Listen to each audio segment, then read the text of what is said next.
तो इसकी स्थापना 2006 में हुई थी, जब सपा की सरकार भी थी। और करनी सेना ने जब जब राष्ट्र के महापुरुषों, चाहे शताने हो, रानी पद्मिनी हो, और उनके ऊपर जब भी सवाल उठाए, राष्ट्रद्रोह पे जब भी सवाल उठाए, तो करनी सेना बिल्कुल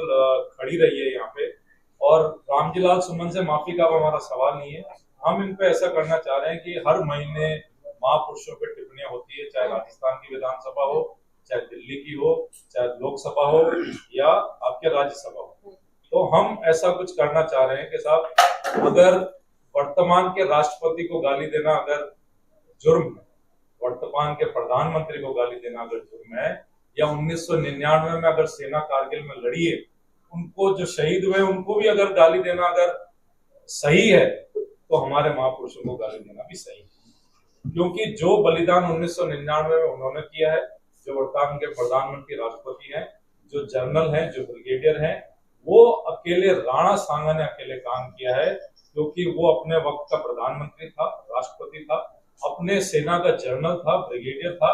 वो अग्रिम पंक्ति में रह के अगर अपना सर बलिदान दे सकता है, रस्सी घाव खा सकता है, तो इनमें से सांसद, विधायक और लोकसभा में से या जनरल ब्रिगेडियर 1947 के बाद एक उठा के आप बता दीजिए कि वो अग्रिम पंक्ति में लेके अगर उसने सीने पर गोली खाई हो देश के लिए। और दूसरी बात, अगर